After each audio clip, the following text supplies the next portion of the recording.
Frak, this podcast, come and listen to us talk about Battlestar Galactica. It's a show that we're talking about.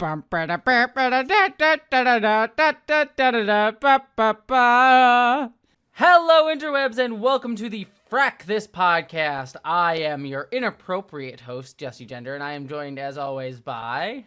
It's Vera. I feel like you just stole my role in this podcast by claiming that one. Yeah, I mean, we're both inappropriate, just in different ways. This is true. It depends. It depends on one's personal metric.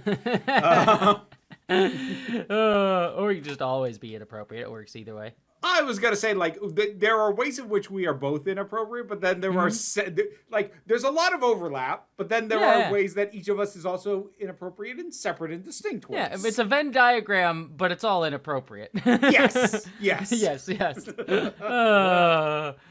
Yeah. Well, how are you doing, Vera? I am doing okay. I am trying to get ahead on work. I thought I was getting there, and I'm not. For a variety of reasons, but yeah. Yeah, I'm actually at an other end of the spectrum where I am about finished with a lot of work and all kind of caught up, and I'm sort of like, it's almost the end of the year. I have a few videos set and ready, so I might just try and chill for the next few weeks. Like, not do anything, but try and, like, take it slow until the end of the year so I can actually stop being burnt out so much. You suck. I know, it's nice. We'll see. Knowing my workaholism, we'll see if that actually lasts a day. So, well, my general advice for you is going to be, if you find yourself needing to work on like something long term, as opposed to getting back into the grind of turning around a video or whatever. Yeah, exactly. Yeah, no, that's probably start writing another book, bitch.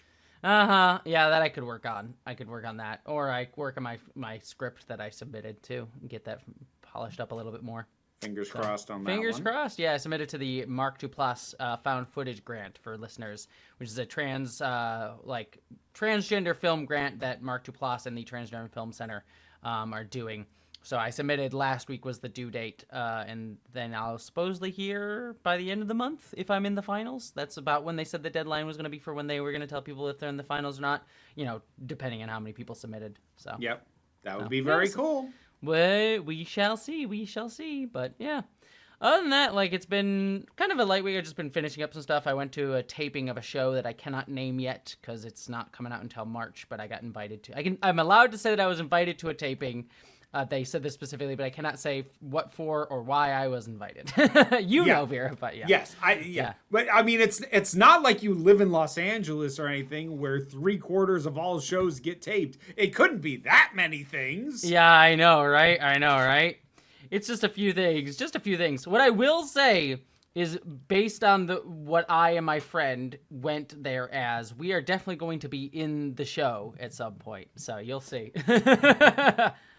You'll have to like shoot me screenshots or something. Oh, I will. It'll be fun. I'll make the part of the reason they invited me was so I make content. So you'll definitely see. Yes. Yeah. Because I ain't gotta watch the thing. Yeah. No, I will be making content about it at some point. But it was a fun time. You listeners, corporate shill. Yeah, listeners, you will know of what I am speaking of at some point, sometime next year when it airs. So that's all I did. That was my fun time. So. No, just same kind of stuff. Nose to the grindstone. I'm hosting a show in 2 weeks. Burlesque show? Yeah. Nice. But like, I'm trying to think. Yeah, by the time folks hear this, it'll already have happened. So I'm so bad at keeping on top of when stuff happens and when I should be promoting it.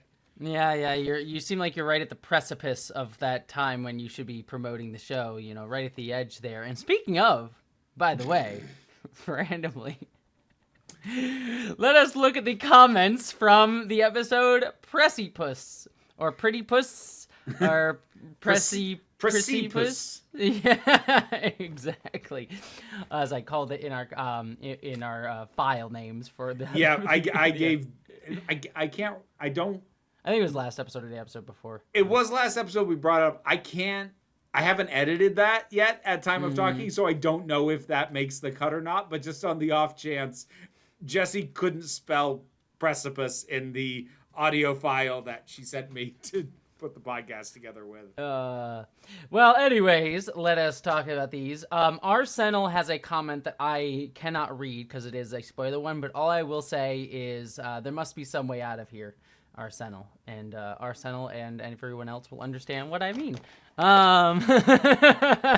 They're gonna end up in Vietnam and a whole bunch of like stereotypical needle drops that are always used. Yes, for exactly. I'm not gonna say shit. Along the watchtower. Let us see. Where was the other ones that I was gonna read? Oh, Alf J17 says Aunt Brew and Uncle Owen weren't fridged; they were barbecued. Ah! Oh, it's true. It's true. That is awful. Well done. But they also say literally well done. Ha! They also say seriously, I side with Vera. Luke spends the first third of the movie whining about wanting to leave and how all of his friends have left. He's already going with old Ben when they encounter the sand crawler, and he's reminded of his family. I guess that's true. I need to go back and rewatch. It's been a hot minute since I watched A New Hope, and I don't remember the little details of it. So.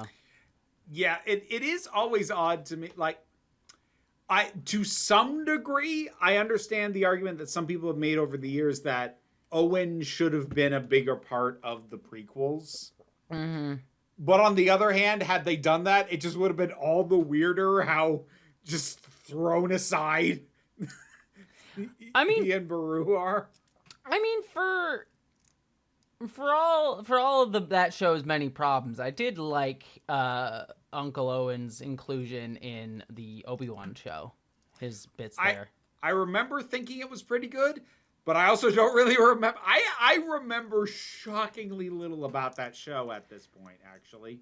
Yeah. I mean, I remember it, but it's one of those, like, the things, like, most of it is fairly blah, and then there's some good stuff in there with Anakin and Obi-Wan. Like, the beats between the two of them, they're blocking aside. The blocking of those scenes are terrible, but the actual writing of them was actually pretty decent, and then everything else on that show was bleh. So, I will neither push back nor affirm that, because, again, I remember so little of that show. Mm-hmm. I think I honestly remember more of the Book of Boba Fett than I remember of that show. I mean, the Book of Boba Fett has more overt problems. That's true. Yeah. Bad stuff sticks in your head more than blah. Yeah, I mean, there's also stuff in the Book of Boba Fett that I did like, but I feel like its structural problems are a lot more obvious than Obi-Wan's. So, yeah. Well, yes, it became The Mandalorian season 2.5 in its last, 2 or 3 episodes. Yes, and then its last episode is a bunch of, like, here's a bunch of Easter eggs and shit. Like, you know, it's the Rancor and that guy from Star Wars The Clone Wars that you like. And, yeah, it's just... Yeah, well, like, the thing was, I think in many ways that show, not because of its quality, because people, like, slag it off, like, it's a bad show, like, in terms of quality. Like, the quality is whatever. I can stomach a bad show, but, like... I do think in a lot of ways it solidified my now very distanced approach to Star Wars just because of how much of it was like, oh, you are just tying into all this stuff that I haven't seen. And not only do you expect me to, there's literally nothing of value here for me if I didn't see the second season of The Mandalorian or Clone Wars. And so I'm like, okay, this is now a completionist franchise. I get it. I'm no longer invited to the party. Yeah, it's the same thing with that. We're talking about Star Wars now, but that Mandalorian and Grogu movie. I saw the trailer. I don't know what they're thinking. That is going to underperform really badly. It really is, and like also, it's just shot so badly. Like the thing that bugs me about it, and maybe it'll be different, but in the actual edit of the film, but like. In that trailer, they have the AT-ATs on the side of the mountain, like basically trekking to Mordor or whatever, like Lord of the Rings. And it just shot from a distance. And I'm like, the cool things about AT-ATs is that they're huge. So if you're just shooting them from a distance, it's just like kind of like loses any punch of having them there. Like you should be filming from below. Just sense of scale, man. Sense of scale. I feel like at this point, almost anything that uses the volume looks like shit. Like I think that Star Trek has that same problem too. Yeah. Last 2 seasons of Doctor Who had that problem. it looked expensive. It didn't necessarily look good.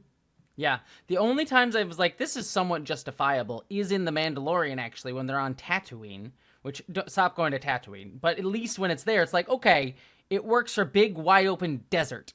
Like, it makes the desert feel big. That's about it. But even then, I would rather you just be in the desert, the actual desert. Yeah. But also, like, you look at behind the scenes makings of with that, all the footage there where they showed like all the work they went into volume is all from the first season, because that technology has kind of become what CGI was in the 90s, which is it gets popular by one or two things that put in the extra effort to actually make it look good.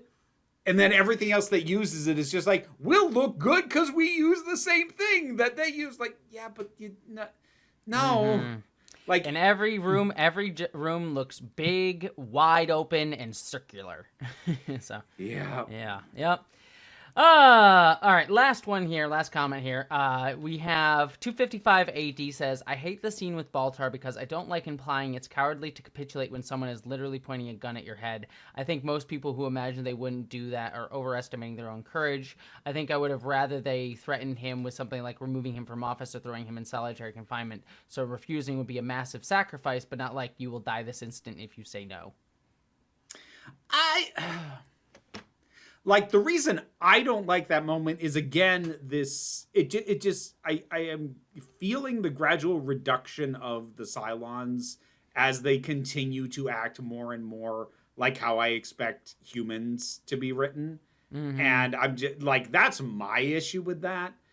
And I'm not sure the show is painting him as cowardly in that moment, because like there is this whole beat that we mentioned in it where it's like he doesn't even realize he signed it, or at least it's kind of shot in a way to imply that he looks out and it's already done.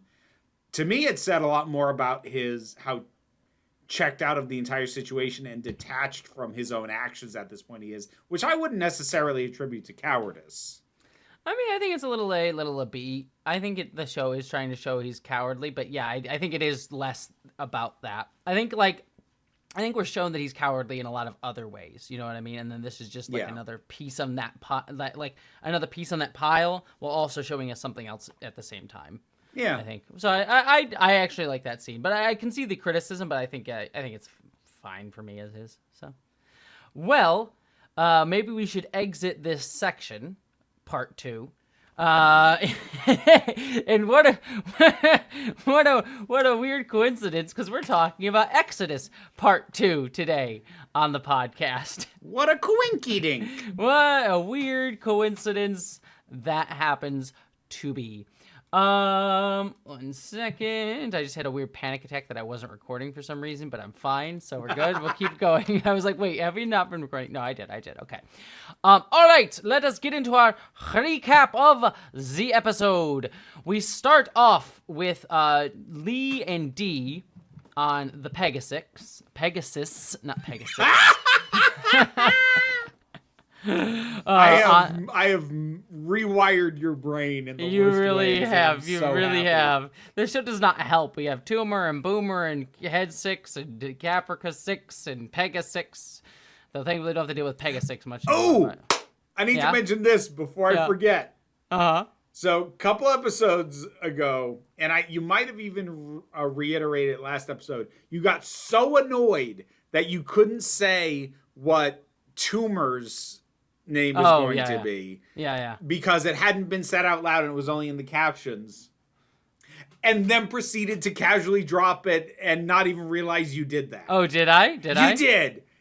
And here's the thing. You brushed past it so quickly. I didn't notice either until I got to the edit. So that'll be in the episode that for us, for you and listeners will have already heard this. For you and I, that'll be the episode that's coming out next. And I actually dropped in an editor's note. It's like, I can't believe she did that after making such a big deal about not being able to say it, and then just says it. Oh, I think I did that. I think I realized it and just kept going past it, and it was like, don't listen to me, because there have been a few times where I've done that. This where like listeners may notice it, but there have been a few times where I have said things. I'm trying to remember specifically what it was. I think it might have been like I've accidentally dropped who a Cylon is a couple times. I think there's been a couple times where I've said something that has very clearly alluded to which character is a Cylon at a certain point. And just sped right past it and hope no one noticed, especially you. But there has been a couple times where I have dropped that. Well, so I know her name.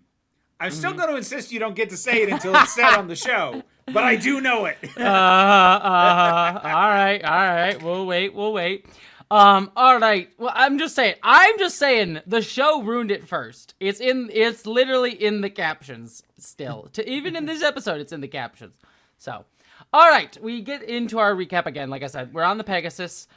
Lee and Dee are in like the captain's office area, and Dee is trying to like go through like the daily like stuff that they need to deal with, like keeping the fleet together. Figure out how we're gonna find Earth. Meetings with like the fleet, the head of the civilian fleets of the captains. But Lee is not really paying attention. And Dee sort of starts speaking to what he's actually means. Like, there's a chance your father's going to come back. Miracles, miracles do happen. He's like, I haven't given up hope. And like, she's like, I saw the look on your face when you came back from the Galactica. You've looked like you had seen him for the last time. And he's like, am I that easy to read? And she's like, just to me, and Lee points out, it's like, look, it's just a military fact that they're taking on too much for one half-strength Battlestar. He's not coming back from this. And Dee sort of gives him this pep-up speech of like, well, we have to survive. We have to find Earth so we can remember Adama and a Battlestar named Galactica, keep humanity going no matter the cost, and you can do this, you can get us there and guide us to safety, and you will do it because you're an Adama. Yep. So it's in your genes, genetic predetermination. That's what we're all about. I'm putting excessive emphasis on it, but I did still roll my eyes at that line. Normally I would too. And I mean, obviously we've talked about the Nepo baby of it all, of like, look, there's a lineage of like Lee gets to be the captain of the Pegasus, in part because the nepotism of it all. I mean, other situations notwithstanding of the captains who have died. To be fair, as far as that goes, like, they did try and have other people command it first, and it went badly every time. So it's not like they leapt to him immediately.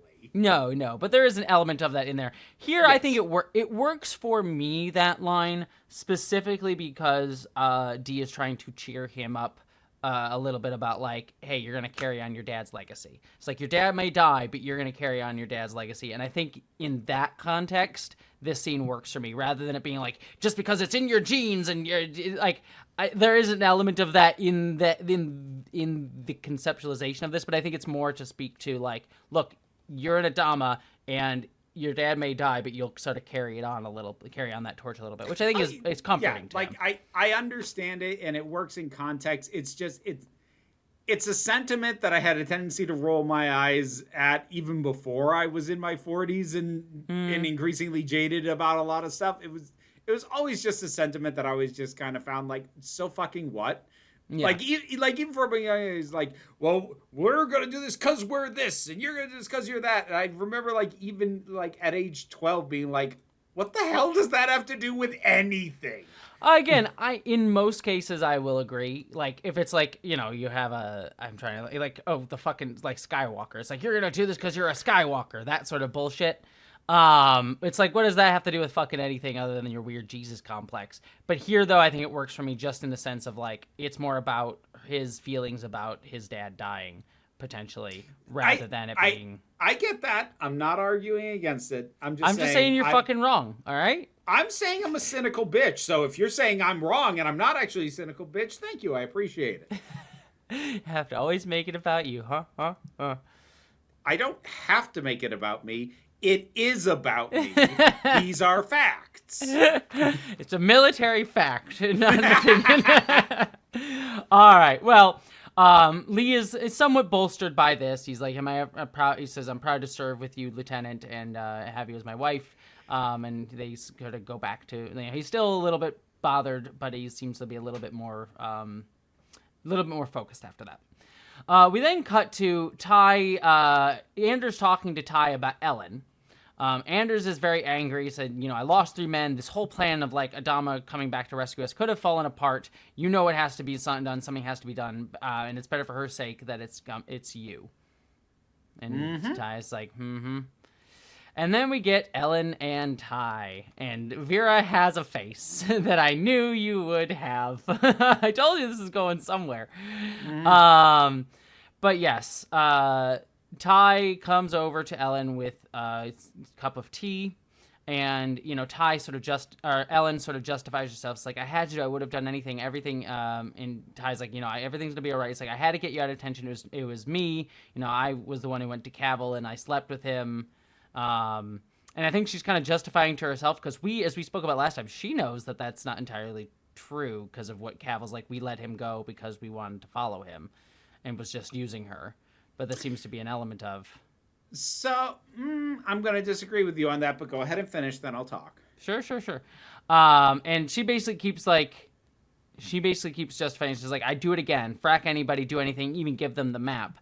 I didn't want anyone to be killed, and you should have. And she's like, she takes the drink. I could use a drink, and Ty gives it to her.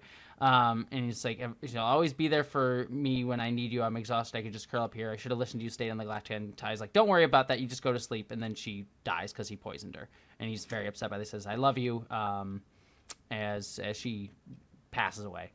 Okay, I'm not as pissed off at this as you probably thought I was going to be. Mm-hmm. Because it seems incredibly clear to me that she knows. That she is aware that this drink is poisoned. It is not forced on her. She drinks it voluntarily. And where I'm going to push back is you were saying, like, she's justifying her thing, saying, I got you out because of this and that. That's not my read on what she was doing at all.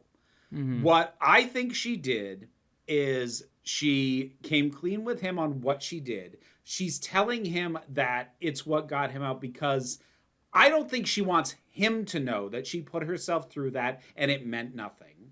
Mm-hmm. And it really read to me, especially in light of the fact that she clearly knows the thing's poisoned and picks it. It's not just a matter of even him handing it to her. She picks it up and drinks it herself. She's thirsty, yes. Her entire thing never struck me as her justifying or rationalizing. It's her owning what she did. Because she says to him, yes, I did this and I would do it again. And she says that knowing that she is about to die for what she did. And she's standing by it and taking full ownership of it. So I actually don't hate this as much as you probably thought I would because of the strength of character they are able to give Ellen in this moment. I'm going to chalk a lot of that up to the performance because I think script-wise, this could have come across way worse, and I think she did some good work with it. I'll tell you the moment that did make me start writing down swears is because you mentioned Ty says, I love you after she passes out. And, presumably, it's TV and movies, so it's the poison that kills you instantly, which is not a thing. But, we'll just pretend. So, she's dead and he says, I love you. But, something about the fact that he doesn't just say that, he says, I love you. Do you hear me? I wrote down, no, she doesn't hear you, you asshole. Why didn't you say it before she passed the fuck out? That annoyed me because he's saying it in this real choked up voice. I need you to know, you knew what she was doing. This wasn't sudden. You had the time. It's trying to milk his pain out of this moment. With that rubbed me the wrong way. The overall shape of Ellen has to die because she's a liability and or the betrayal was so great that she has to die on principle. You could make an argument that the show is doing either or both of those. Mm-hmm. I don't love that as a general notion and beat. I think she played it as well as it was going to be played if you're going to do it. And then he wrecked the moment, or the moment was wrecked around him, because I don't want to act like it's the actor's fault. The moment was wrecked around him by making it about his man pain over this. Yes, I agree. I mean, Here's the thing. I even wrote in my notes, like, she knows that it's poisoned. Like, I think she knew, is like in my notes here. And I kind of went back and forth on it. I feel like that's the better interpretation. And I think it is a little bit down to like the writing.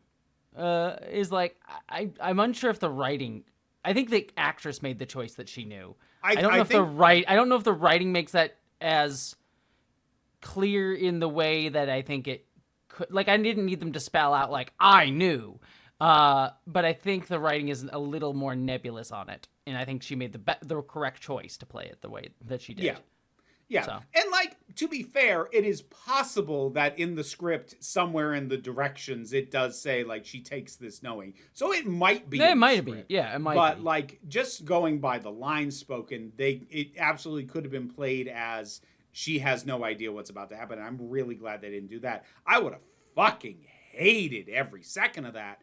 But, you know, for a moment I don't love, it's one of those cases of, if you are going to do this, that's about the best way to do it. Mm-hmm. Mostly. Yes. Yeah.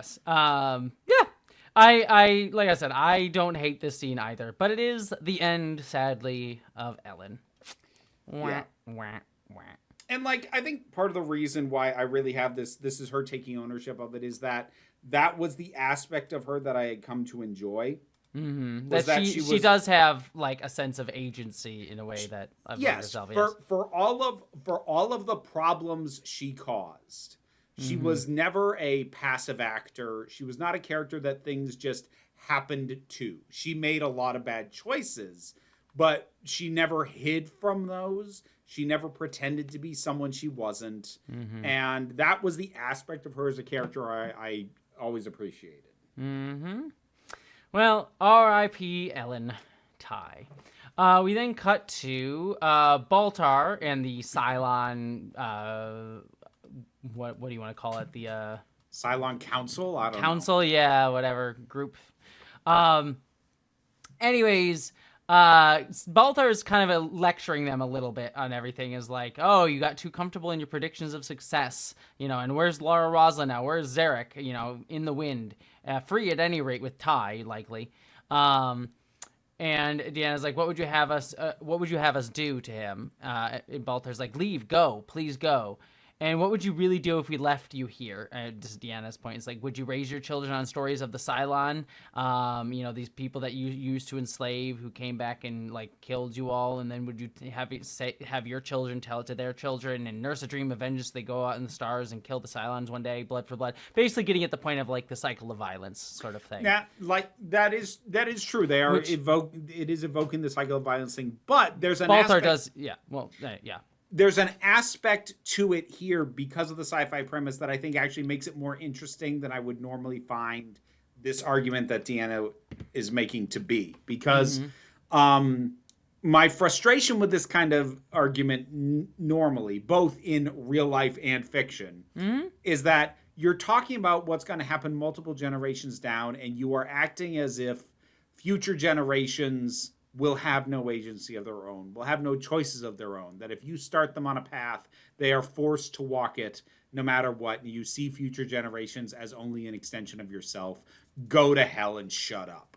But it's a lot more valid here than it is normally, because it will literally be these Cylons dealing with that. So rather than the normal thing that I tend to get frustrated about with this kind of argument, and like, again, I'm not saying that there isn't a reason to break the cycle of violence. It's just that the framing of that, even as a phrase, is usually incredibly fucked, because it's generally the people with way more power telling the people with way less power that they have to stop. It's like, fuck off. But anyway, setting all that aside, what I find way more interesting about the specifics of this scenario is that for Deanna, it is not a case of her being worried about her children or grandchildren or what have you. She's literally worried about her and her friends and her people, because they will still be around and they will personally have to deal with this if they leave and then it goes south in 200 years. So that's it lends more credence to the argument and perspective than I normally would give it. Yes. Well, I also want to kind of put another thing on it too, where it's like Baltar does also say it has to stop one day.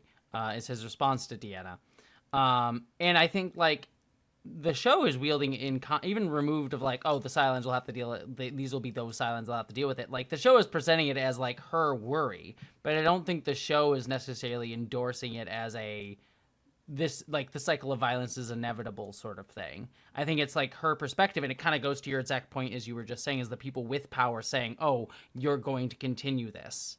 And that's exactly kind of what's happening here. Deanna is saying, you, the people that we are currently oppressing, if we just left, if we just stopped, you would come back and just do the same to us, which is how it's used in real life. Yeah. And so I think this is a valid use. Like I think like this perspective is valid within the context of this. We have to keep oppressing you because if we ever stopped oppressing you, you'd seek revenge for the fact that we oppressed you. So we can't ever stop oppressing you. You see, don't you? Yes, and that's why we get stories like the fucking Doctor Who episode, whatchamacallit, Interstellar Song Contest, where like.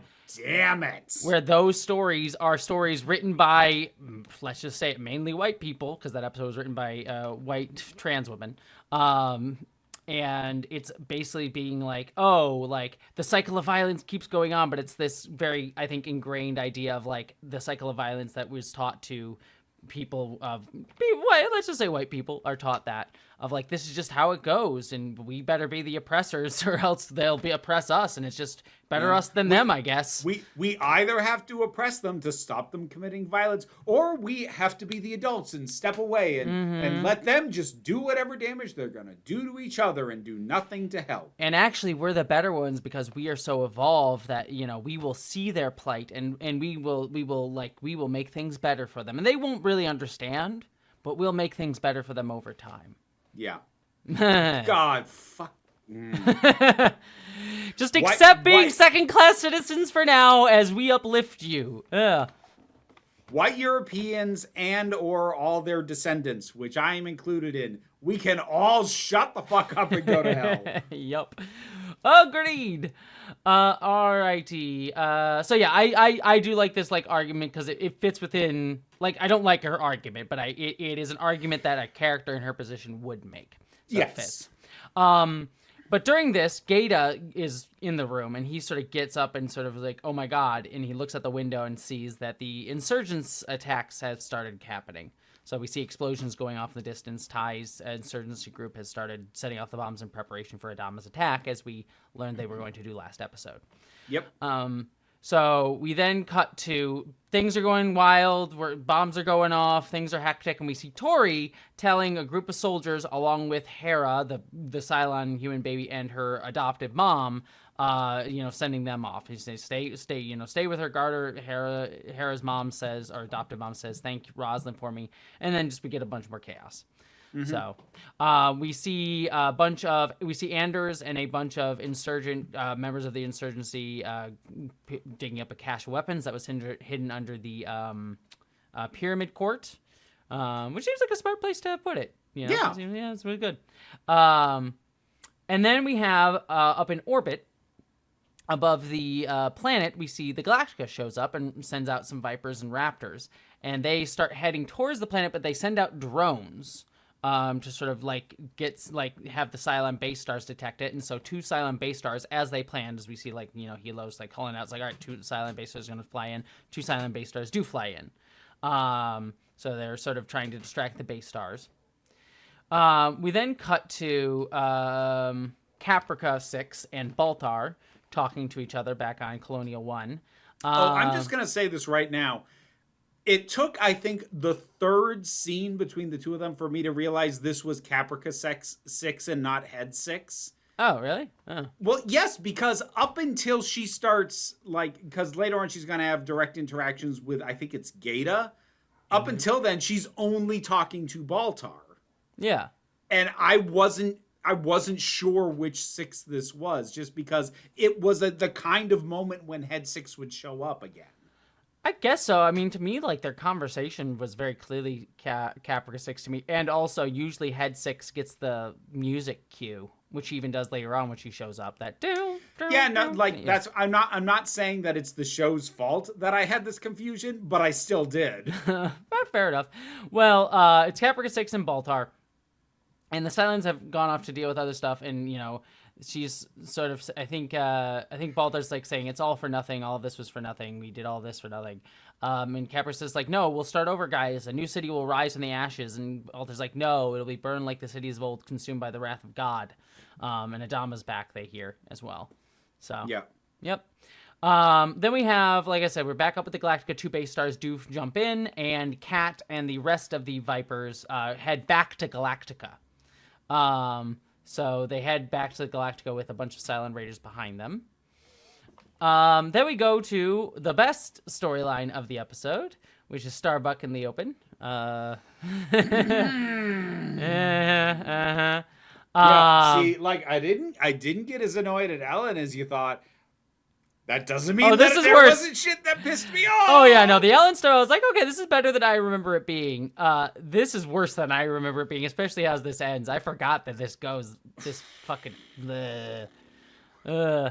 Anyways, Starbuck in the open. Starbuck, the things are going wild outside, and Leoben's heading out to leave, and Starbuck yells at him, "You can't leave us trapped in here." But Leoben punches her. He pushes her. He gets violent with her and shoves her down, essentially, and knocks her out. I think he punches her. Yeah, and knocks her out to the ground. So she's knocked out, and he locks the door behind him. Yeah. Over the course of this, we are basically going to confirm what I suspected, which is that this apartment is in the detention facility. You were correct, and actually not very far from the exit. No. Yeah. Yep. All right. We then cut to Zarek and Roslin are sort of running around Tent City, and Zarek's like, "All right, let's get out of here." But Roslin's like, "No, that's my ride," and she points to Colonial 1. He's like, you got a flair for the dramatic, and so Roslin heads off towards Colonial 1 with Jammer, and then takes a weirdly long time to get there. Yeah, it's a while before this comes up again. There was an interesting moment with Jammer because like Zarek basically grabs him and he's like, "You were on Galactica, right?" And you can tell Jammer's fucking panicked because he immediately goes, "Yeah, I didn't do anything." And Zarek doesn't clock that he just said that because he hands him a gun and says, "Protect her," meaning Roslin. But like, I'm going to be very curious to see if they do anything interesting with Jammer, because they could. I don't trust them to. I expect what'll happen is that eventually down the line, he'll just get found out and we'll have a whole big, "How could you do this to us?" thing. I think the thing that could be potentially interesting is if and when we get a future Cylon that is on the Galactica, because like I just assume that's a thing that'll happen, is if they blackmail Jammer to assist them. That I think would be the interesting thing, because the leverage, they wouldn't even necessarily have to threaten his life. The leverage would be what he's already done. But if they don't go there, I expect it to be very boring. But it is interesting to me that he's clearly just very, very on edge. Just kind of having those early paranoid things of like, "What? I didn't do it." Yeah. Well, we will definitely come back to Jammer. He will definitely be a thing that we will deal with. Not this episode, though. No. We have how do I describe this? Okay. So basically we get a whole bunch of an action sequence here. Adama is like, all hands brace. The Cylons realize on New Caprica, they realize that they were decoys and they can't find out where Galactica is. We see Ty and Tyrell fighting some Centurions. We have a little action sequence. But then we get a really cool sequence in my mind where Galactica jumps into orbit above New Caprica and starts plummeting to the ground, like because of gravity. They launch Vipers out at that moment. I love there's Hot Dog has a moment where he's like, "This ought to be different," as he's getting launched in his Viper out of the Viper. And so they launch. And they have the bagpipes going all out on this. Yeah. And so the Vipers get launched into orbit, and the Galactica jumps away right above New Caprica, which sends like a bit of like shockwave air out as it disappears. I always thought that this was the coolest shit when I was a kid. I thought that's very cool.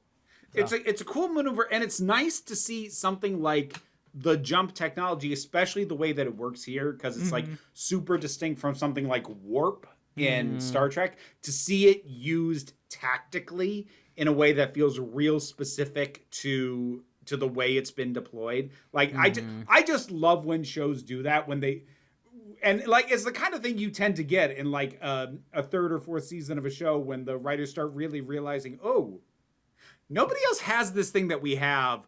We should really be doing stuff nobody else can do with this thing that we put in our world. And I think this is a great example of that. Yeah, The Expanse I won't spoil The Expanse in case we ever watch it, because I love The Expanse, but that also does some fun stuff like that as well in the show, which is cool.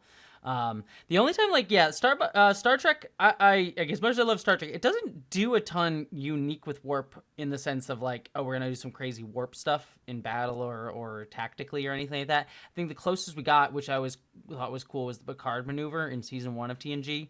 Yep. Which is, because it's faster than light. I always thought it was cool where it's like it's for listeners. The Enterprise, Picard chooses at one point to jump the Enterprise at warp speed behind another ship. And because it's faster than light, the ship that they're behind now still sees their ship, because light's still reaching them, in the position that they were at, and so they could fire at them from behind. Which I thought was always a cool way to use faster than light travel. Because if you're going faster than light, yeah, you're going to have a residual thing of where you are, where you were. You have moved faster than the people who are looking directly at you can register that you have moved. Yes, which I always thought that was a cool move. But that's really about the only time I've ever seen. I'm sure listeners will remind me of something, but that's really kind of the biggest one. I mean, like there's always just been the general thing of like, we do a super fast warp and it allows some sort of weirdness. A lot of the time travel stuff has been tied to that. Yeah, of course. Yeah, there's that. But I mean, like, it is a like super tactical thing. As like in the nitty, like, yes, there'll be some plot thing they'll do with warp, but as a tactical maneuver, there's rarely ever. Yeah, that is kind of it. Yeah. Yeah. I think the other closest, and this is just space stuff, where it's like, oh, you can move in 3 dimensions in space with Wrath of Khan. Oh. Which I always thought was silly, but I mean, it works enough for Khan as like he's thinking 2D, 2-dimensional. Yeah. Like it works well enough, and I think it is one of those moments where you have to kind of take it for the point in time in which it happened, because audiences also weren't really thinking in those terms yet, because sci-fi wasn't as well. This kind of space combat was like, Star Wars had happened by then, sure, but like it wasn't super common, and people weren't really starting to explore the space all that much. Yeah, fair enough. All right, so we get that cool beat. I always thought that was really cool. We see the insurgents break into the jail and rescue a bunch of people there and telling them to move to the shipyard. But the Anders goes in and finds Starbuck in there. So yes, she is indeed in the prison. So they built out their like nice little apartment complex within the prison. And he rescues her and like picks her up. She's still knocked out, but does not know that Hera is there. So, or not Hera, Cassie. Sorry, not Hera. Too many random children in the show. All right, children plot devices, I guess I should say, because they ain't characters. Too many ambulatory MacGuffins. We then are back up with the Galactica. They're back up in space, and we see a bunch of base stars coming out of the nebula. They draw in 2 space stars away from the planet to let the colonists escape, but then they realize there's 4 base stars, and Dama says, well, we can't hold off 4. So they're fucked. Oh no! Oh no! What could possibly? Nothing could save them. Show's gonna end right here. Is it. This is the end of the Galactica. Well, the Galactica is getting pummeled by 4 base stars, just like me on a Friday night, and. Sorry, I had to do it. I subscribe to that OnlyFans. Yeah, indeed. That brings a whole new meaning to the word centurion. But that's, you want to see some glowy spines? Well, anyways, Galactica's getting pummeled. They have lost their jump drive, and Adama's like, well, that's it then. It's been an honor, he says to everyone on the bridge. And then we get another cool shot that I really do like. where we see the Galactica and there's the base stars all around it. It's getting hit from all sides. We pull out and it sort of seems like we're about to watch the Galactica blow up. But then out of nowhere, a bunch of shots come towards the base stars hitting it, and the Pegasus has arrived. Huzzah! Who could have possibly predicted? I know, what an absolute shocker. It is. We joke. I think it's a banger moment. I think it was really cool. See, the moment that I like is when you get Adama's reaction, because yeah. He initially says, "Damn you, Lee, beat. Thank you, Lee." Like Yes. it in the same scene. I'm like, there you go. That works. I like that. Yep. And also during that bit, like Lee calls him and says, "Get your FTL drive up. We'll take the heat." Essentially to them over the comms. And Lee does tell Dee, take us right into the center of all the base stars, and she says, "We won't last long in there." He's like, "Nope, no, we will not." Anders is back on the planet. Anders is helping take Starbuck out of the prison, but she wakes up and she's like surprised, like, "Is this really you? Let's get off this fracking planet." But then she realizes that Casey's not there, and so she starts running away. Cassie. And Anders, Casey. Is it Casey? Is it Casey or Cassie? Child MacGuffin number 2. We'll just yes. Child MacGuffin number 2. It might be Casey. I don't freaking know. It doesn't. It won't matter by the end of this episode. You know, it will not. Anyways, Starbuck runs off to find what she says is her daughter. And Andrew's like, "What the fuck is going on?" and sort of goes after her. We then cut back to the Cylon Council meeting. And they're basically like, "All right, well, we have a heavy raider ready to evacuate us. We're going to evacuate this entire city." And Deanna says, "I'll stay behind and set off the nuke." And Deanna also says, like, tells Caprica to go as well. And she says, "Baltar, you can come as well." And it's like, "You don't want to be here, and there's a place for you. You were right, and we were wrong. So there should be some reward for that." And then Baltar just goes, "I should just sit here." And after she leaves the room, he just sits down and says, "I think I should just sit here and die." And then Gaeta, who is there, pulls a gun on Baltar, says, "You're going to get your wish." We see a bunch of civilian ships getting off the ground and jumping away. We have on the Galactica, FTL is back. And he says, and he's like talking to Hilo. It's like, "Yeah, Apollo will evac before the end." And so the Galactica jumps out. Back with Gaeta and Baltar. Gaeta sort of is like speaking to Baltar, and he says, like, "I believed in you. I believe in the dream of New Caprica." And Caprica 6 says, "We all did." And then Gaeta says, "But he believed only in the dream of Gaius Baltar. He led us the apocalypse, and I turned you to be," I don't know what it is, but Baltar sort of points, and it's like, "I turned out to be," and Baltar's like, "an idealist. There's no sin in that," to Gaeta. And then Baltar sort of stands up and says, "Everything you say about me is true, every word, but you have to listen to me. The Scions have a nuke. Nobody's getting off this planet unless I stop Diana. Either way, the human race dies with me, so go ahead, shoot me. I'm begging you to shoot me." But then Gaeta does not and says, "You have one chance to get things right. Stop that nuke." And so Caprica and Baltar head out. Well, and Gaeta gives Baltar the gun. Yes. So Gaeta does not shoot Baltar. So. No. No thoughts on it?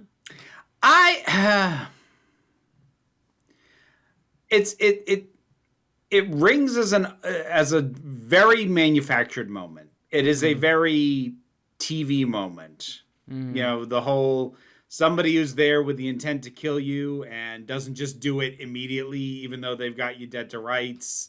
And so we're going to monologue and we're going to realize, "Oh, I'm not going to kill you." I think I've just seen this scene play out too many times. Yeah. And how it ends is a foregone conclusion, especially in a long running format where both characters are recurring. It's like neither, like, you're not, the show isn't going to kill this character, so I'm not invested. I don't feel tension in the scene. And as far as like Gaeta as a character, the idea that he would pull a gun on Baltar and like want to shoot him is interesting. I barely buy that he doesn't do it.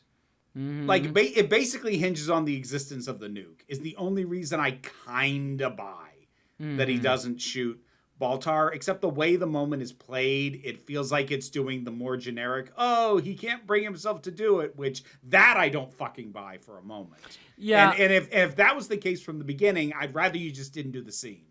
Yeah, and it reads weird to me because there's the stronger beat in all of this to me was when Baltar's like, I should just stay here and die, like that self-loathing, and then it kind of turns around here with like, all right, he's gonna say like, oh, you should save me to go find the nuke, and it's like there's something interesting in here that I don't think the scene entirely gets at, which is like Baltar has this sense of self-loathing, but then when he can kind of play savior, he like will get up and go out and do something when he's sort of like pushed to that point.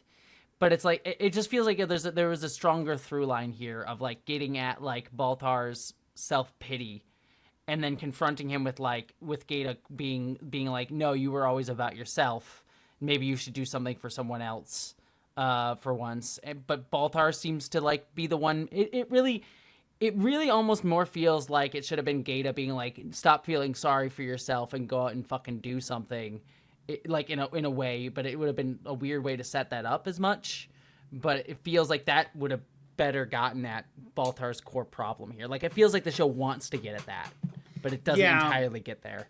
Again, I feel like the scene had it largely fell into the cliched version of what this scene tends to be to its detriment. I think it could have been something else, but it just kind of fell into the trap of what of the trope that this scene is. I think what gets it for me is like I can't track Baltar as well. Like this is me just being director brain, but maybe it'll be interesting because like when I direct something, like I was directing that episode Subliminal, like there would be scenes where I'm like, okay, why does this character, I'll be sitting with the actor and I'll be like, why is this character saying this thing at this moment? And sometimes it's very obvious where you can be like, all right, this, or you can find a cool twist on it. Like, okay, this is the obvious way to play this, but maybe if we do it this way, the character will have this motivation to be a little bit more, playful or get at something a little more interesting. Whereas there'll be some moments where I'm like, how do I get from here to here with this character? And it feels weird to me to have Baltar be like, I should just sit here and die. Then another character says, okay, I'll kill you. And then suddenly Baltar is automatically like, no, you shouldn't kill me because I need to stop the nuke. I'm like, where did that energy come from? You know what I mean? He's not quite though, because he like gets up in Gaeta's face and like, that's what I'm saying. It's weird. Helps Gaeta like put the gun under his chin and says, you should kill me. I'm begging you to kill me. Yeah, but the way it's written is like, again, these are the beats for the character. If I'm like breaking it down, right? It's Baltar's like, I'm self-loathing. I should just stay here and die. Gaeta comes in. Okay, I'm going to kill you. Then Baltar makes this argument of like, you're absolutely correct, but the Silence have a nuke, and the only way the humanity will live is if you let me live. But you could also just shoot me right now, and I'm begging you. I want you to kill me. And it's like I don't track that. It's a weird train of thought to be like, I'm self-pitying, but also I can save humanity through the nuke thing is weird.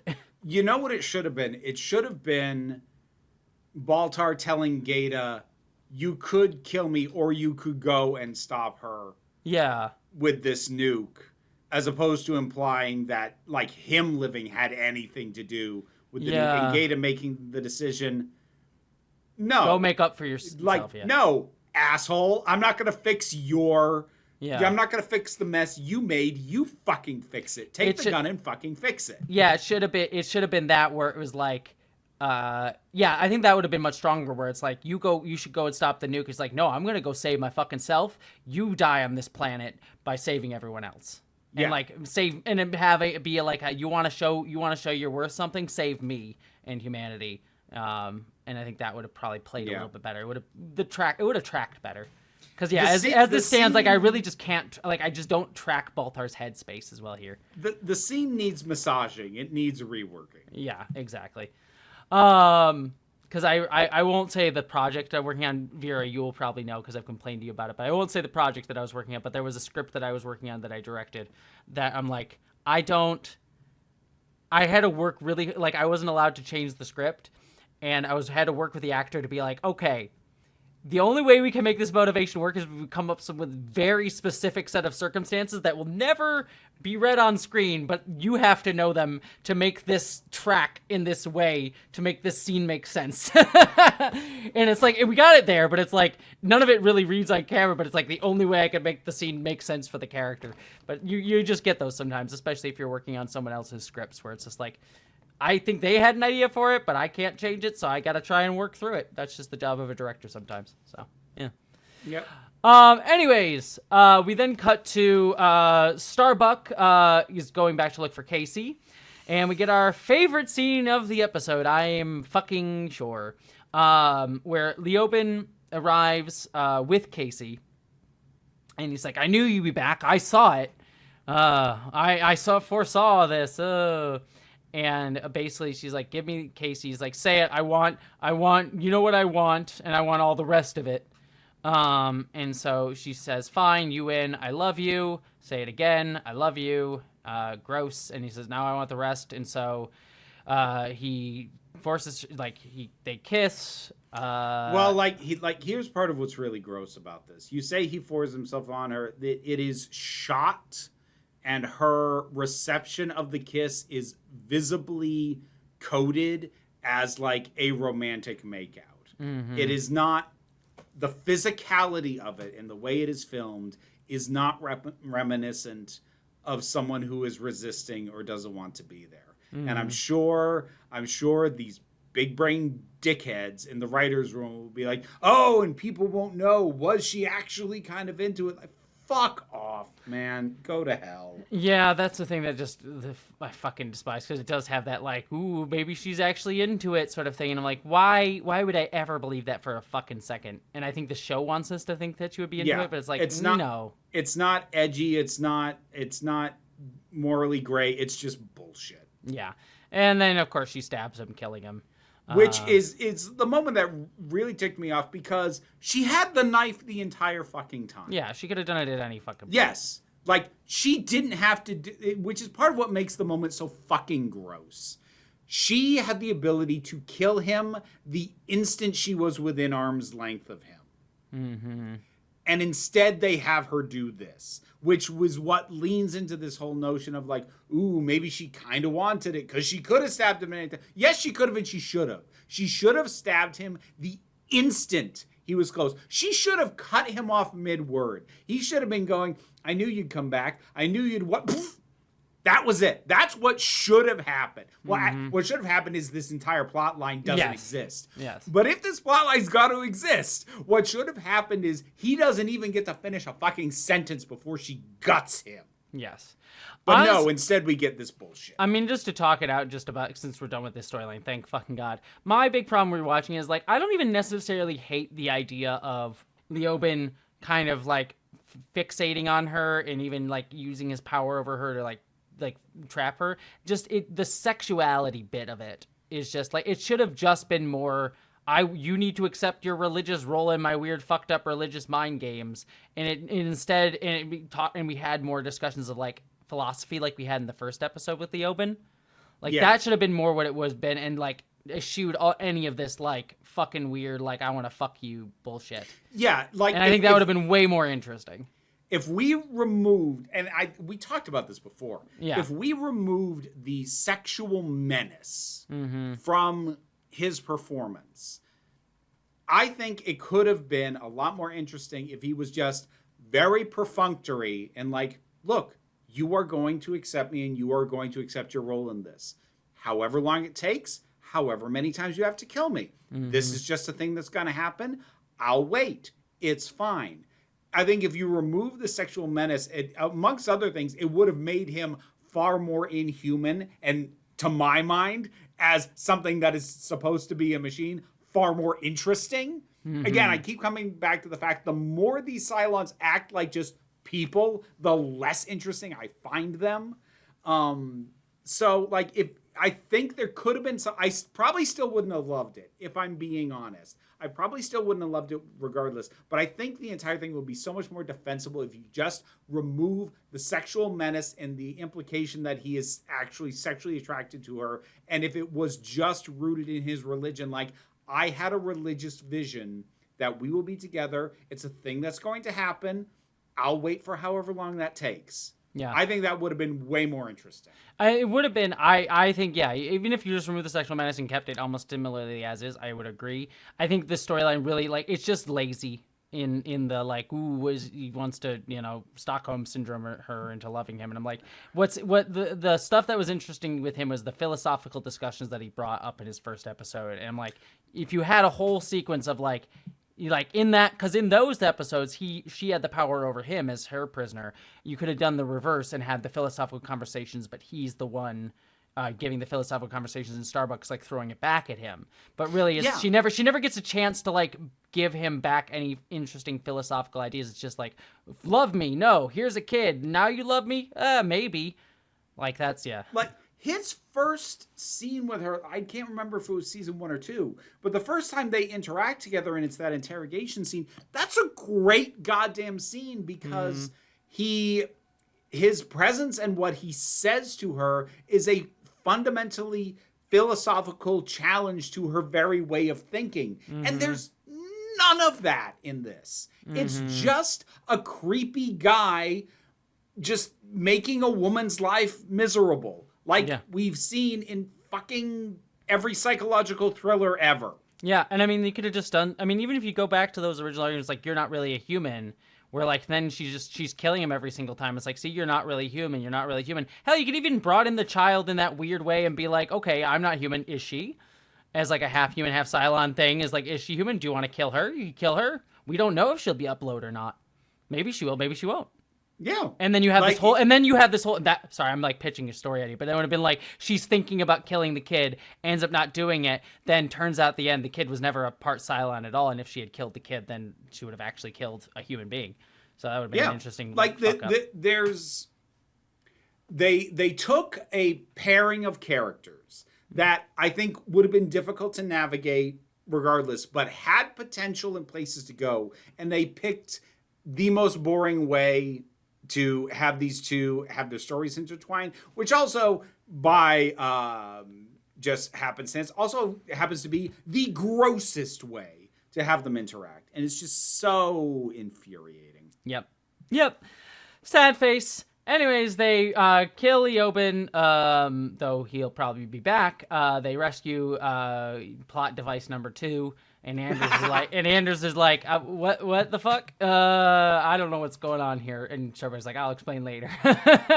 You know what? Good on him for just rolling with stuff, because so many shows and movies are like, no, I need you to explain this right now. And I've always find myself yelling at the screen, not the time. I know. To his credit, Anders is very much a, cool, I'll figure this out later. We don't have time. I'm like, you're right, you don't. I know, I love that. I always hate that in movies, especially when it does lead to that. Like, it's one thing, it's like, all right, we're going to explain this now, and then it, like, they explain it, and it's just like, I stressed out, but then they get away, and it's fine, it's whatever. It's just the show taking the time to explain shit, annoyingly. But it always annoys me when they take the time to explain something, and that's what gets them caught or, like, causes another complication. I'm like, if you had just left and talked later. Oh, God. Did you ever watch the TV show The Strain? No. I know what is that the Guillermo del Toro one? That's the Guillermo del Toro one. I watched the first season of it. Fuck, it sucks, man. It's so bad. Like, it had potential. It had some good actors in it, but, it's shit.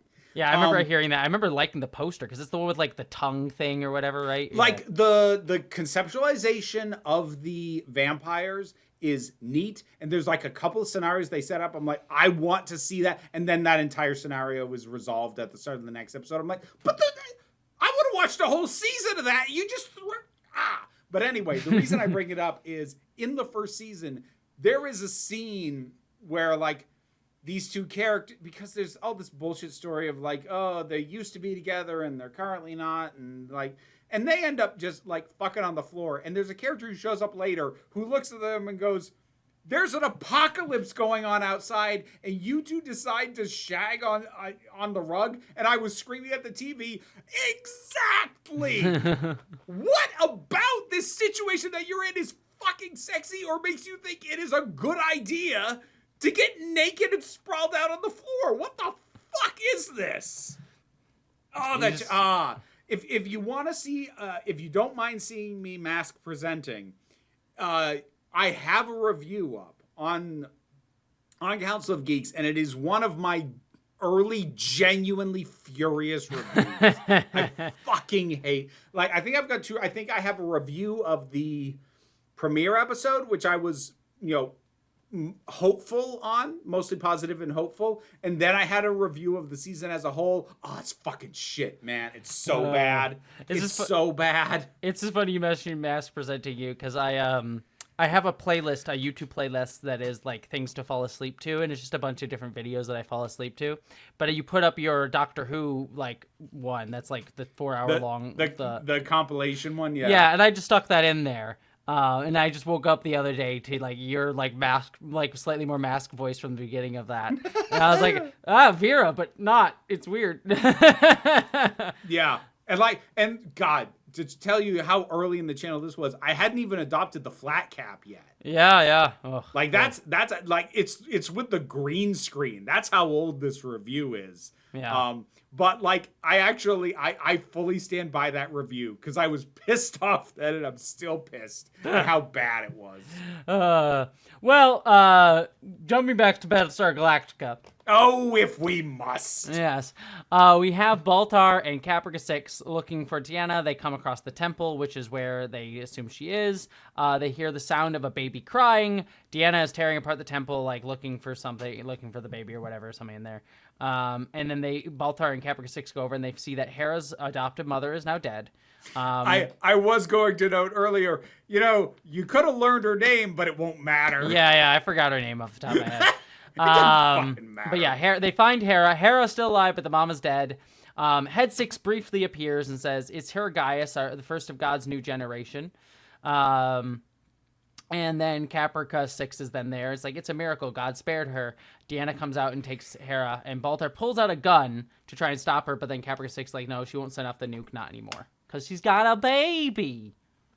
Yeah. And everyone knows that women's hearts just melt the instant they hold a baby. Yeah. Can't do a genocide anymore because there's a baby now.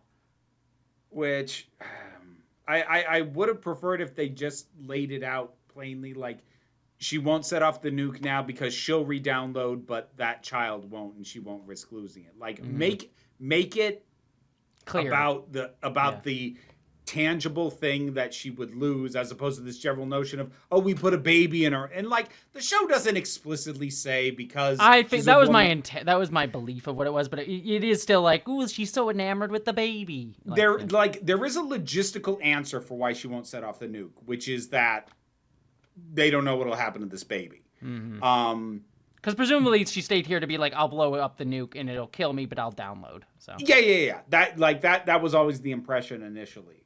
But like the way this scene is shot, it doesn't lean on that idea. It really, the framing of it and the way it is played really does feel like it's just doing, oh, she's holding a baby and maternal instincts, because we're just banging that fucking drum nonstop. And I'm just acknowledging the fact that there is technically a logistical reason why the baby would make her not set off the nuke, but it is barely brought up and mentioned. It feels like an excuse when the actual reason is just, oh, it's a baby.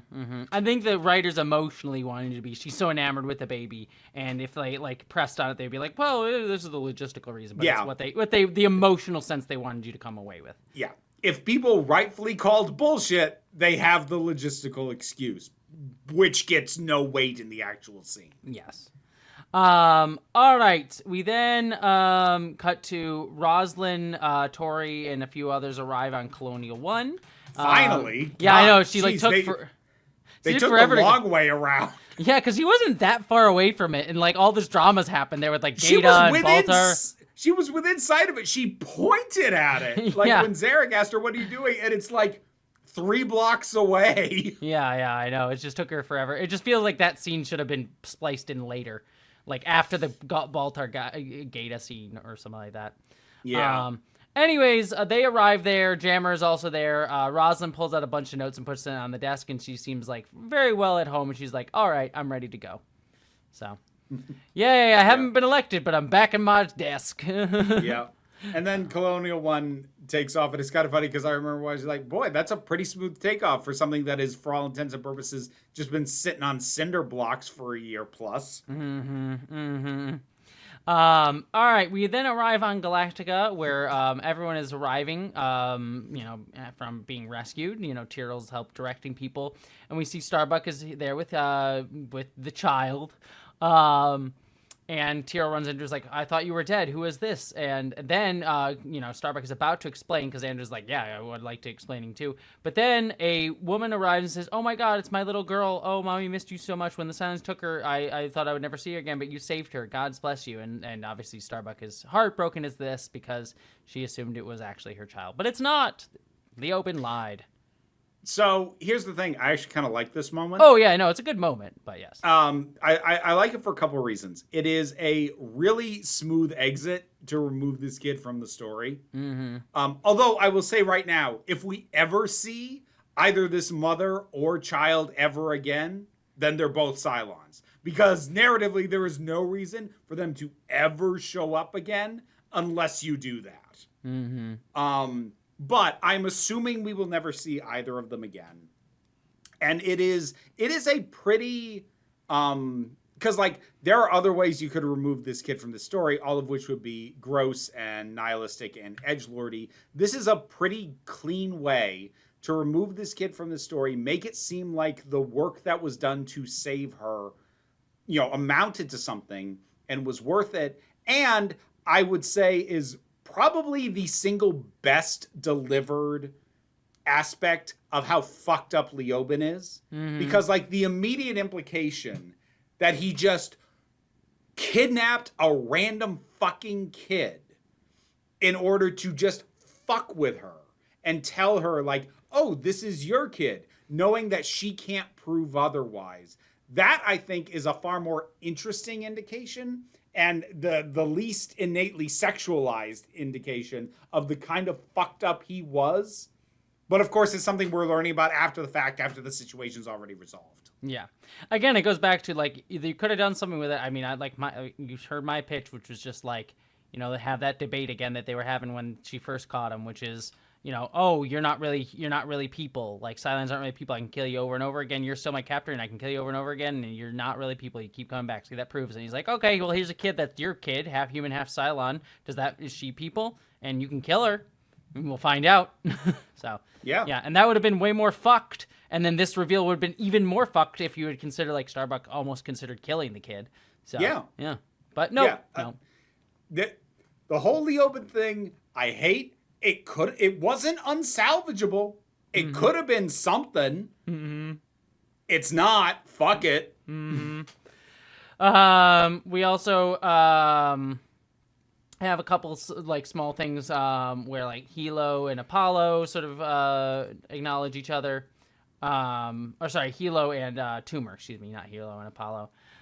Hilo and Tumor. And then we have Ty comes off the ship and Adama's welcoming everyone aboard and he welcomes Lee back and they have like a little like joke thing where he says that, did you not get do you not understand my orders? Like I could never read your handwriting, which I thought was cute. But then Ty comes out and says permission to come aboard and Adama salutes Ty and he says, you did it. You brought him home, Saul. And Saul says, not all of them, clearly thinking of Ellen. Yeah. Which Adama seems to get, like, he obviously doesn't know the circumstances for why Ellen isn't there, but he seems to get innately just because, when Ty says not all of them, there's a very personal sort of lump in his throat, and Adama seems to get it immediately. Like, I like those two together. I really do. The actors play the idea that these two guys just know each other so well, really, really smoothly. Yeah, they should just kiss is what you're saying. Yes! God damn it, come on! I mean, maybe not right now, right over Ellen's cold body, but soon. He's mourning his wife that he just killed. Fine. Especially after Adama shaves his mustache, then it's a little, it's a little cleaner of a kiss too. So but yes, Adama gets sort of carried away. Everyone's going Adama, like lifting him up and cheering, and Ty walks away very sad faced, and Adama kind of catches it from a distance. Starbuck also seems very sad. And Gata is also there. so there's that. Gata is confirmed alive. That is all. Yes. Over on Colonial 1, seems like a little while later, where Tori's talking to Rosalind. It's like, we're still checking the ship's manifest, but it seems Maya's the mother's name. I wrote it in my notes here. Maya didn't make it off of New Caprica. We have no idea where the baby is. And Tori sort of like blames herself. It's like, I'm sorry. I don't know what happened. I'm sorry I let you down. And Rosalind's like, no, you didn't. It's not your fault. This is bigger than us. This is life. So. Yeah. And then we get the end of the episode where it's a quiet moment where Adama shaves off his mustache and walks back out into the Galactica, and I wrote, we are back to the status quo. Huzzah! Well, I suppose this officially confirms that was his depression mustache. His depression mustache. He gets a depression mustache. He does. In the flashbacks in season 1, he also had the mustache when they were in a hard spot. So yep. when he's depressed, he gets a mustache. Yep.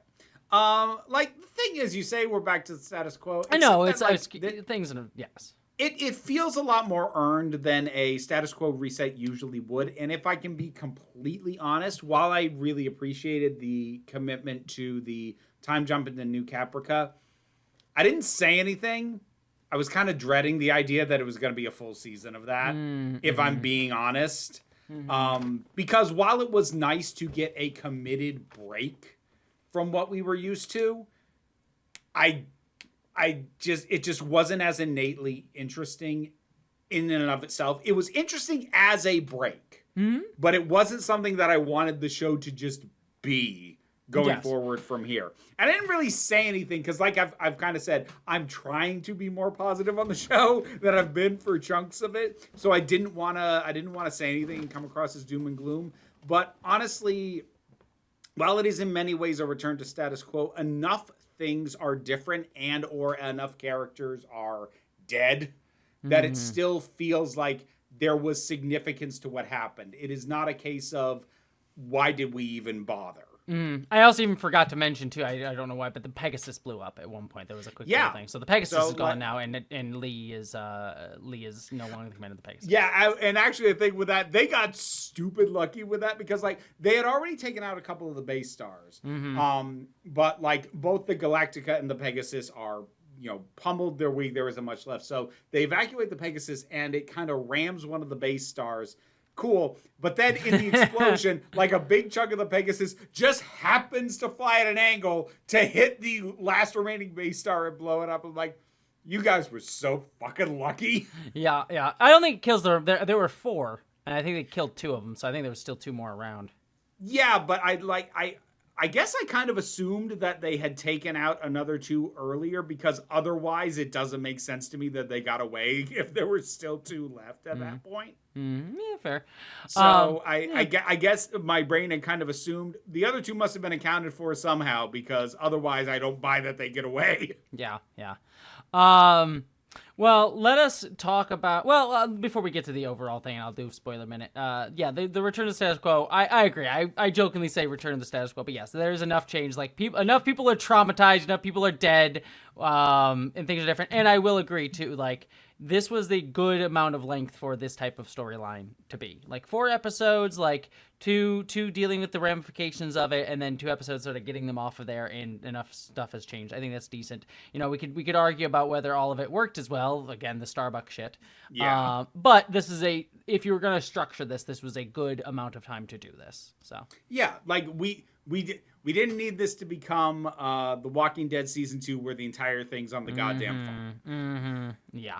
Which I didn't even watch because I stopped after season 1, but I know everyone bitches about it, so I can still reference it. Honestly, given where that show ended up, that season is far from that show's biggest problems. God, I watched every fucking season of that show. Why? Because I was pod invested at a certain point, and I didn't watch any of the spinoffs. Like, there's like 50 fucking spinoffs of it, and I didn't watch any of them. I was like, I'll watch this show. I will at least stick with this show all the way to the end. And so I just kept watching it, and it just kept going. And then I'm like, okay, they finally announced its ending. I get to the final fucking episode of that goddamn show, and the end of that show is just 3 setups for 3 different fucking spinoffs to the point where it ends, the episode ends, the series finale ends, and then it has 3 trailers for the other 3 shows that are spinning off from it. it is literally the end of that show is just set up for 3, like, very clear setups for 3 different spinoffs. And I'm like, fuck you. And there's only like one of those shows where I'd even possibly have been interested. I did not watch it, but it was the one with Rick where I'm like, at least that's a dangling thread that I was at least tangibly interested in. The other ones can go fuck themselves. But yeah, apparently none of them were good. Apparently the Daryl one was semi-decent, but the rest were terrible, so whatever. See, like, the thing is, God, this was ages ago because I was still working the office job. And, like, there were other people in the office who watched it, and I'd listen to them talk about it, or I'd see reactions online to the newest episodes, and I would just kind of look at them and go, you know, I have a hard time thinking of too many shows that seem to just demonstrate a loathing for their own audience, and they hate their audience and they want their audience to suffer. Why are you still there? I felt like I was talking to someone in an abusive relationship who like recognized all the abuse but still didn't leave. Yeah, I feel like that's where I was at too. It's like I put 11 fucking seasons into this show. I'll stick it out to the end. It can't be much more. And then there was like 4 or 5 more fucking seasons of that show. I'm so glad I bailed like after the first season. seven other shows that came off of it. I mean, I will say, like, there were moments, like, seasons 1 and 3 and 4, I think were fine. And then after that, like, fuck it. Like, season 1, like, and it's not like season 1, we're on a tangent, just yeah, deal with it, folks. It's not like season 1, I watched it and thought it was bad, but I watched it and thought, that's solid. And I feel like most of the people losing their minds over it don't watch very much zombie media. Mm-hmm. I do. And so it was one of those cases where, like, I can recognize that this is put together with a high degree of skill, but it's also showing me literally nothing I haven't already seen done. I have other stuff I can do with my time. Yeah, you made the correct choice. I even read the the comics are better. But, like, yeah, the show just pissed me the fuck off. Have you heard the behind the scenes of how he got them to agree to that comic? No. He had to lie about where it was going. Oh. Because at the time the comic started... Oh, I think I did hear this. Yeah. Yeah, at the time the comic started, which I think was after, like, sort of the start of the zombie boom, after, like, the Dawn of the Dead remake and 28 Days Later and stuff. Shaun of the Dead. And... Yeah, like, Image Comics was like, zombies they're on their way out. Like, so that's kind of a weak pitch. But he promised them, eventually I'm going to reveal that it's aliens are behind the zombies. And it's actually an aliens thing. Oh, I do vaguely remember this. Yeah. But it was never going to be. He just straight up lied to them so that they'd greenlight the comic. And then by the time any of them started to realize, I don't think he's going to do the alien thing, it was a good enough seller that nobody cared. Yeah. Well, I mean, it worked out for him. I mean, it's still fucking going. I mean, I don't know for how much longer, but there's at least 2 or 3 more seasons of shows coming out. So, and it's made them enough money. You know, it probably is... I mean, I fucking hope it's almost a dead franchise, but it certainly. It's an undead franchise. Yeah, but it certainly gave them enough money for enough time. So good on them. Anyways, let us do our spoiler minute. So if you do not want spoilers for the rest of the show, you can skip ahead 60 seconds, like Vera's going to do in real time by giving me 60 seconds on the clock and taking off her headphones. And. Go. So the only big thing to touch upon here really is the Ellen of it all. Obviously Ellen will come back, I think, in the middle of season 4. But yeah, I mean, this Ellen stuff was much better than I thought it was going to be, and I'm excited to see Ellen come back. Because if I remember Ellen coming back, and she's less of like, she's more confident, and she still feels like the same character, but feels less like, you know, always getting drunk and, like, you know, being an annoyance. And so I am curious to see, like, when we get back to her character in season 4, what my takeaway will be. Like, okay, is this, like, redeem the character in an interesting way? But yes, Ellen is not dead. Well, she is dead, but she will be coming back later on in season 4. And I'll be curious to see how that's going to go. Other than that, there's not a ton else here. I mean, Jammer obviously is going to kick the bucket next episode. And Vera talked about that, so I don't know. I remember liking the Collaborators episode, but we'll see how Vera feels about it when we get there. We will indeed see how I feel about it when we get there. Mm-hmm. All right, what did you think of the episode overall, Vera? Uh it was a good time to wrap up the new Caprica storyline. Mm-hmm. So timing of it is good. I didn't hate the Ellen stuff as much as I probably by all rights should have. Mm-hmm. And look, it's fine. Yeah, man. it's an action heavy. The open. I mean, my thing is the open Starbucks stuff sucks. Everything else was like solid, but it's an action. It's an action. Yeah, the open stuff has been fucked from the beginning. This is the most fucked. Yes. So it really kind of shows the lack of any creative intent that I am willing to get behind with that entire thing. Like, because when a storyline ends on its worst moment, that means like, oh, this isn't a storyline that got away from you. This isn't a storyline that you were trying to recover but then had to move on from. This thing was just fucked from the beginning. Yep. Because this was where you were going, and this is the worst. So yeah, that entire thing sucks. But other than that, like, it's fine. Yeah, it's fine. It gets the job done. Yeah, like I said, what I will say is, yeah, agreed. The open stuff sucks. The Baltar stuff could have been smoother. It's not trash, but it could have been smoother. But the rest of it is all solid. And I will say, for like the like 10-year-old boy inside of me, loved the action stuff when I was younger. Like, that stuff was always the coolest stuff of like it jumping in orbit and all of that jazz. I mean, I'm cynical now because I've seen shit like that in more sci-fi movies since. But at the time, I thought it was the coolest shit when I was the kid. So yeah, no, it is cool shit. Yeah, it's still cool shit. Yeah, it is still cool shit. So yeah, solid episode. Yeah, gets the job done. Has some bumpy stuff and stuff that we hate, but overall, it's solid enough for what it's doing. So. Yep. But now we are going to deal with the ramifications of this storyline starting next week. So we will get there. But until then, Vera, stuff time? Stuff! You can find my stuff by looking for Council of Geeks. Patreon is what pays the bills and enables me to do this as my living. The Council of Geeks YouTube channel is the primary thing that funds. New videos every Saturday.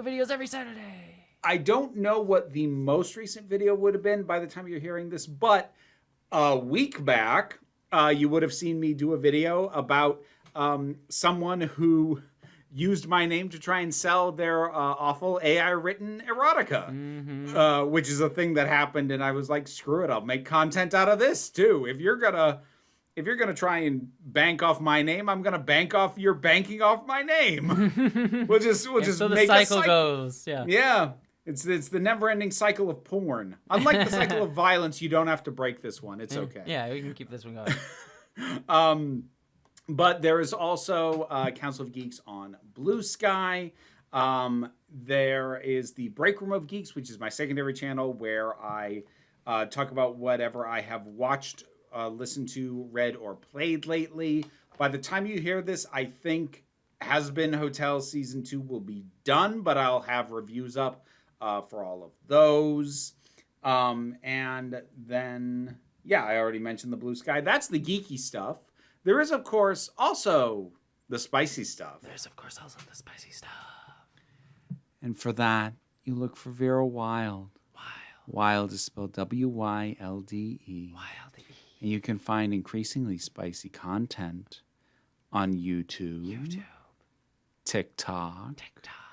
And you can find me at Jesse Ginger on YouTube, where I do my video essay style of stuff. It will not be out as of you're listening to this, but probably within a week or so of you listening to this, I will have a video about why tech bros love Star Trek. So check that out. If you want that video early, it is also over on my Patreon, which helps me pay my bills. It's already out over there for patron supporters. And it's also on Nebula, the streaming service that also houses my movie Identities, as well as will have the episode of the series Subliminal that I directed an episode of. That'll be coming out sometime next year. And I also have my secondary channel called Jesse Gender After Dark, where I do news, reviews, reactions. I am currently reviewing It, Welcome to Derry, which is a stupid fun time. It is dumb, but it is dumb in a fun way, so I'm enjoying that. And then Pluribus, which is actually very, very good. I would highly recommend, if you have not checked out Pluribus, to check that show out, and I am reviewing that as well. So all that's there, and then I'm also on Blue Sky and Instagram, so you can find me on those spots. Anything else, Vera? Nah. All right. With all that said, I hope y'all live long and prosper. Be seeing you.